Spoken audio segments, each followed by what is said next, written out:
Thank you everybody for your patience. So yeah, I'm Camilla. I'm a psychiatrist. I've worked for 10 years in Southeast London as a psychiatrist, and I've just finished my training, and I'm in the process, in fact, of applying for consultant psychiatry jobs, in fact, in eating disorders. But I'm doing my research in psilocybin-assisted therapy in treatment-resistant depression. So as Claire said, my research is forming part of the aims of a feasibility study, a phase 2B study in psilocybin for treatment-resistant depression. This is a registered or protocol report that's been published for that, and this is funded by the NIHR, a grant that my supervisor James Rucker got. And I came to work with James Rucker because we worked together in the open label psilocybin study in Imperial in 2014 and 15, and we together guided quite a few of the participants in that trial, which showed very promising results. So my MD Res aims are, as Claire said, they involve sort of looking at the contextual factors of psilocybin. So what is part of the psychological mechanism of effect of psilocybin? There have been different conceptualizations, but from the work I did in Imperial and qualitative research I did, I'm interested in the idea of compassion. Do these psilocybin experiences help people to become more compassionate, in particular towards themselves? Although this is just probably one small thing, and actually the idea of compassion also is important, thinking about compassion for others and also receiving compassion from others, as Paul Gilbert talks about. So that's one thing I'm looking at. I'm also developing what I'm calling a psychedelic compassion experience scale to try and quantify those experiences that people have that might lead to improvements in depression. And again, this is one way to conceptualize it that I think might be important within depression. There's been a lot of other ways as well. I'm also looking at the therapeutic relationship. How does someone's perception of how they feel with their guide, how does that affect the outcome? And that's via validated therapeutic relationship scales done by both the participants and the clinicians. So I'm just going to mainly focus on my qualitative work, which will underpin what I've just spoken about, but the two other main aims for my qualitative work. One is the optimization of the contextual factors. And then the second is to have a look at, does psilocybin-assisted psychotherapy transform the life world? And particularly, does it transform it more than placebo-assisted psychotherapy? Because the trial which my study is situated in is a randomized placebo-controlled trial. So we're giving psilocybin with psychological support to 30 individuals and placebo with psychological support to another 30 individuals. There are obviously inherent problems with randomization with psychedelics. Obviously, it's basically impossible to keep blinding. So thinking about the optimization, so there's a basic assumption with psychedelics, with all psychedelics, that the setting is fundamental to the outcome. However, there's little research really to show the importance of this, and this is a really important idea that needs to be researched. And what my project really is mainly about is making sure that as psychedelics, if they do start to get rolled out, making sure that they are rolled out in a way that's safe, that's going to minimize any potential harms and also really optimize the benefits. Because psychedelics are not just like any other medication that can be given, you give people a pill and they go away. The kind of the way psychedelics work is incredibly psychologically orientated, and the main risks from them are really potential psychological risks. Physiologically, they're incredibly safe.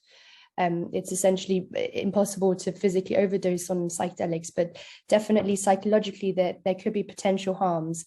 For example, if you think back to the kind of experiments that the CIA did, they used to give people psychedelics without them knowing. And, you know, lo and behold, these people became very disorientated, paranoid, and even suicidal. And there were cases of suicide after this. So this, if you think about this is like a very bad setting in which to give psychedelics.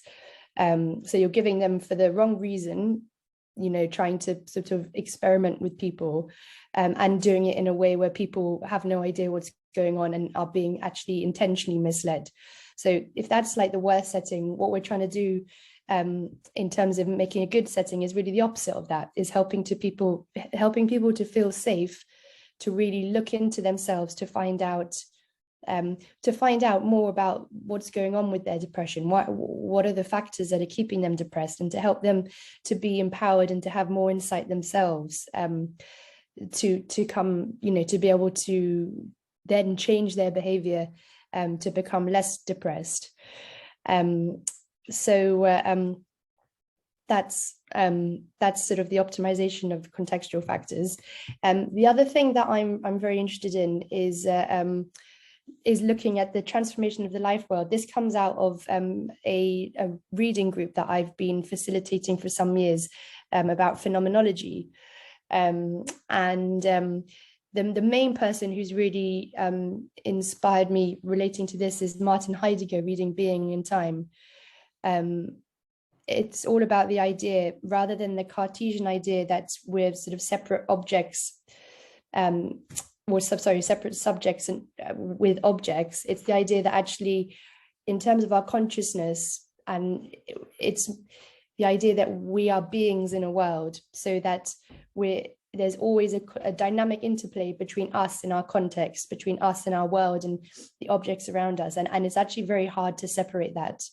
In a way, it's similar as well between the mind and the body, the idea that actually those are very connected, as Leila was talking. Husserl and Merleau-Ponty are other people that are quite important relating to that, but I'll move on. So I'm interested that mental health, the scales that we currently have, sort of think about mental health in a quantitative way. You have sort of more low mood or more kind of insomnia than the usual person. But there's an idea that actually in mental health conditions, you know, the experience is qualitatively different. And this is why qualitative research is so important. And that experience of depression are not just, you're feeling more like that or less like that, but there's a real kind of profound strangeness to the experience, and also the idea of the loneliness and isolation from others, which is very important. So I'm sort of realizing I'm running out of time, so I'm just wondering how to shall I just finish in 2 more minutes, Claire, or do you want me to? Look, I think just go on and try and finish, and then we probably won't have questions at the end if we run out. Okay. Okay, thank you. So one of the reasons I'm interested in psychedelics and psilocybin is from the work I did at Imperial, that I saw that people really did have these sort of qualitative changes to their consciousness, that they had feelings of feeling more connected to themselves and others and the world around them, and a sort of feelings of acceptance relating to certain things that had happened to them. And I'm just going to kind of compare that to, this is a study, a qualitative study in 1,700 people who've used antidepressants. And it's interesting that they're kind of how they describe, 56% of them had a positive experience with antidepressants. And they sort of describe them as necessary, meeting social obligations, and it being a kind of treatment for disease. And then there are obviously a few, as we know, not everybody gets on with antidepressants. And some people, they're ineffective, and, a lot of people have side effects. So in terms of thinking about my qualitative work with psilocybin, what I'm aiming to show is actually, to document by interviewing specific subjects, you know, what qualitative difference does the psilocybin assisted psychotherapy make to them? And thinking back to the phenomenology, when we think about the life world, we're thinking about 5 particular, what are normally referred to as existentials, but it's very much to do with everyday experience. What do we experience every day? And actually, we're always having an experience of our bodies, of relating, how we relate to others, of ourselves, the passing of time and the feeling of space around us, not even if we're not actually actively thinking about it at the time. And so I'm going to do a longitudinal interpretive phenomenological analysis. And I'm using this particular method because it very much brings into play the Heideggerian kind of hermeneutic idea that you can't separate someone out from their world. You have to, you can only really look at individuals in their world. Otherwise, you're losing something of the truth for that person. And also I'm using this particular method because it has an established longitudinal methodology. And I want to interview 8 people at time 1 before randomized dosing, time 2 after randomized dosing, and time 3 after open label dosing, using semi-structured interview schedules, which I'm just in the process of developing. And I'm also co-designing them with someone on our steering, a participant who's a previous participant from psilocybin and depression trials, who's on the steering committee.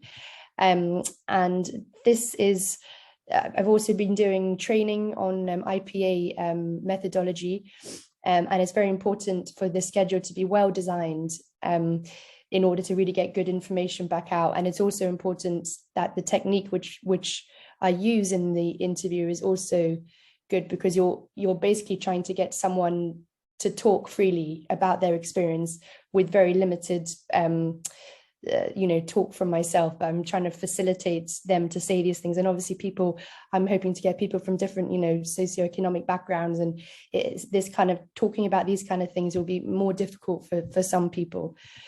And then this is the questions for time 2. And then for time 3. And obviously after these questions, after people have been speaking, I'll be using prompts, but it will be very much, I'm interested in the things I've said, but also I want to allow for other topics to come out, from the people themselves. So I will finish there. I'm trying to hopefully going to start the interviews very soon, because we've started dosing on the cider now. And thank you very much. And I'm so sorry about the beginning. Many thanks to Mental Health Research UK, to Claire for all her help and support, and to my supervisors, and also my research team at King's. Just in the last couple of minutes, are there any general questions that anybody would like to, are there any general questions about the MD Res and so on that anybody would like to hear more about? I mean, I guess that I will ask a question, and any of you can respond to this. I mean, it seems to me that that it is extremely demanding to do to carry out this research over a number of years, while you have really demanding clinical commitments as well. And I just wondered if one of you would like to say something about that experience of balancing the research with your clinical commitment. I can start. I'm sure others have things to say as well. So I was lucky in that I had a funded year to do my data collection. So that was on a larger project, but I think that was really helpful for me. I think the other thing that was really helpful is we're so lucky in psychiatry training to have a day a week to devote to a special interest. And in my case, that was research throughout my training, or my higher training at least. So that's how I've been managing to do it. And I think there's real benefits to doing research alongside your clinical work. So I think I know you spoke about sort of real world applicability. I think that's what I want to see, because I'm a clinician, and I'm keen to see like my work actually have impact in clinical practice. And I think you really maintain that drive and motivation by doing your clinical practice. But yeah, it's not easy is the other thing I'll say, and you certainly have to learn, and it's things I probably learned by making mistakes, but by trying to be sort of boundaried around your time, and trying not to take on too much and learning to say no and all those things. And I think those are things you learn by doing them completely wrong, and then sort of realizing that you can't do it that way, and you need to be more boundaried, etc. So I don't know if others have similar experiences. Camilla. Yes, it's a really good question. I just like to also incorporate also having 2 young children, and sort of taking maternity leave combined with that. So yeah, the three things. I think, yeah, it definitely is I think perhaps a struggle. And oh no, we're going to finish very soon. But that's why I've invested so much. I'm applying for this job as a consultant, where I've been talking to them, and they say that there's a possibility of basically me having 2 days research a week. And this is what I'm really going for at the moment, to really have those days set aside, where I can continue doing this research, on the same day, and it'll be the same job and everything stays the same. And that stability, I think, will really help juggle the 3 things. Thank you. Well, have you got one word to say, Kate, right at the end? I think just, yeah, the future, I guess, is trying to find job plans where it's possible to do both, because I think it's very nourishing to be able, and helps with sustainability, to be able to have different things. So definitely. Yeah, if anyone's out there thinking about consultant job plans, putting in time for these kind of things is great. They both feed off each other.